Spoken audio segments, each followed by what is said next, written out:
നാമെല്ലാം ഫുട്ബോൾ കാണാറുണ്ടല്ലേ?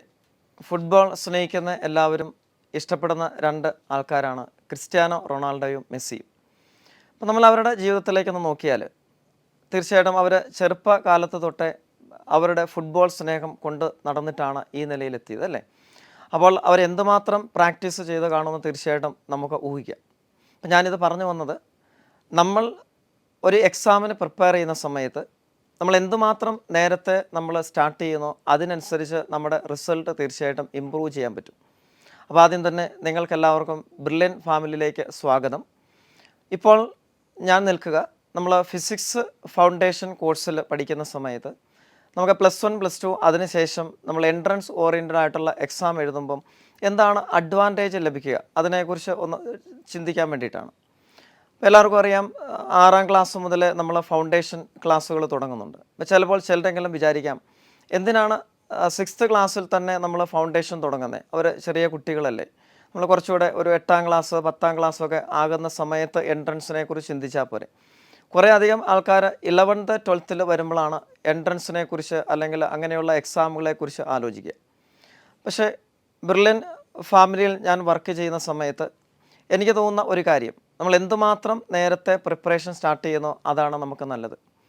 അപ്പോൾ അതുകൊണ്ട് 5ാം ക്ലാസ്സിൽ പഠിക്കുന്ന കുട്ടികളാണെങ്കിൽ 6ാം ക്ലാസ്സിൽ ഫൗണ്ടേഷന് വേണ്ടിയിട്ടുള്ള തയ്യാറെടുപ്പുകൾ തുടങ്ങുക. 6ാം ക്ലാസ്സിലാണെങ്കിൽ 7ാം ക്ലാസ്സിൽ അടുത്ത ഫൗണ്ടേഷൻ കോഴ്സിലേക്ക് സ്റ്റാർട്ട് ചെയ്യാനുള്ള തയ്യാറെടുപ്പ് തുടങ്ങുക.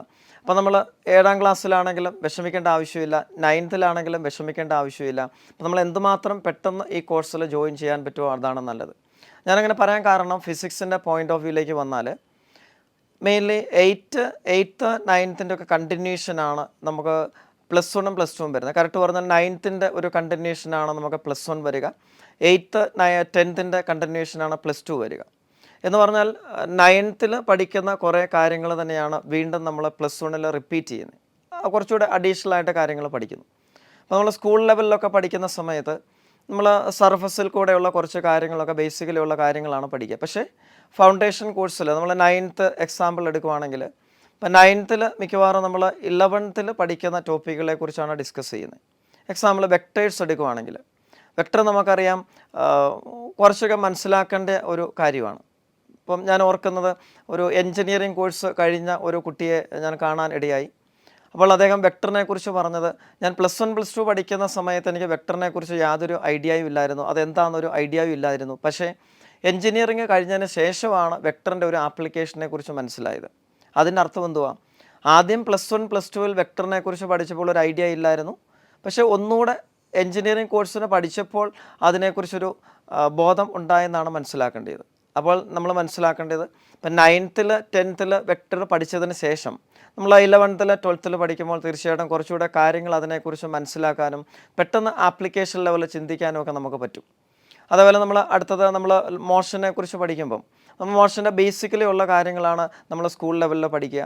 അതിൻ്റെ കുറച്ചുകൂടെ ഹയർ ലെവലിൽ നമ്മൾ ഫൗണ്ടേഷൻ ക്ലാസ്സിൽ പ്രിപ്പറേഷൻ്റെ സമയത്ത് പഠിക്കുന്നത് കൊണ്ട് 11th 12th ചെല്ലുമ്പോൾ നമുക്ക് വളരെ ഈസി ആയിട്ട് സ്കോർ ചെയ്യാൻ പറ്റും. അപ്പോൾ അതുകൊണ്ട് അങ്ങനെ ഏത് സബ്ജക്റ്റ് ടോപ്പിക്ക് നമ്മൾ എടുത്താലും ആ ടോപ്പിക്കിൻ്റെ എല്ലാം ഡീറ്റെയിൽഡ് ആയിട്ടുള്ള ഡിസ്കഷനാണ് നമ്മൾ ഫൗണ്ടേഷൻ ക്ലാസ്സുകളിൽ വരിക. നമ്മൾ സ്കൂളിൽ പഠിക്കുന്നതിനപ്പുറം കുറച്ചുകൂടെ ഹയർ ലെവലിലെ കാര്യങ്ങൾ ചിന്തിക്കാനും കുറേ ന്യൂമറിക്കൽ ക്വസ്റ്റ്യൻസൊക്കെ സോൾവ് ചെയ്യാനുള്ള എബിലിറ്റി നമുക്ക് ഇൻക്രീസ് ചെയ്യാൻ പറ്റും, ഇമ്പ്രൂവ് ചെയ്യാൻ പറ്റും. അപ്പോൾ അതാണ് ഫൗണ്ടേഷൻ കോഴ്സിൻ്റെ ഒരു അഡ്വാൻറ്റേജ്. അപ്പോൾ തീർച്ചയായിട്ടും നിങ്ങളെല്ലാവരും എത്രയും പെട്ടെന്ന് ബ്രില്യൻ ഫൗണ്ടേഷൻ കോഴ്സിൽ ജോയിൻ ചെയ്യുക. ഇപ്പോൾ ജോയിൻ ചെയ്യുന്ന സമയത്ത് നിങ്ങൾക്കെല്ലാവർക്കും അറിയാം, ഒരു എൻട്രൻസ് കാണും അല്ലേ? അപ്പോൾ ആ എൻട്രൻസ് എക്സാം പ്രിപ്പറേഷൻ നടക്കുന്ന സമയത്ത് ഏത് ഡിഫിക്കൽട്ടി ലെവലിലുള്ള ക്വസ്റ്റ്യൻസൊക്കെയാണ് നമ്മൾ എൻട്രൻസിന് വരാൻ സാധ്യതയെന്നൊക്കെ നമ്മൾ ഡെമോ ക്ലാസ്സും എക്സാമുകളും ഒക്കെ ഉണ്ട്. അപ്പോൾ അതൊക്കെ തീർച്ചയായിട്ടും നിങ്ങൾ അറ്റൻഡ് ചെയ്യുക. അപ്പോൾ അങ്ങനെ അതിന് വേണ്ടിയിട്ട് നന്നായിട്ട് പ്രിപ്പയർ ചെയ്തിട്ട് നല്ല റിസൾട്ടുമായിട്ട് ഇവിടെ വരാൻ എല്ലാവർക്കും സാധിക്കട്ടെ എന്ന് പ്രാർത്ഥിക്കുന്നു. ഒരിക്കൽ കൂടെ ബ്രില്യൻ ഫാമിലിയിലേക്ക് എൻ്റെ പ്രിയ കൂട്ടുകാർക്ക് എല്ലാവർക്കും സ്വാഗതം ആശംസിച്ചുകൊണ്ട് നിർത്തുന്നു. All the best. Thank you. Entrance സംബന്ധമായ വാർത്തകളും അപ്ഡേഷനുകളും ഏറ്റവും വേഗം ആധികാരികമായി അറിയാൻ ബ്രില്യൻ സ്റ്റഡി സെന്റർ പാല യൂട്യൂബ് ചാനൽ സബ്സ്ക്രൈബ് ചെയ്യുക, ബെൽ ഐക്കൺ അമർത്തുക. ഈ വീഡിയോ മറ്റ് സുഹൃത്തുക്കളിലേക്കും ഷെയർ ചെയ്ത് നൽകുക.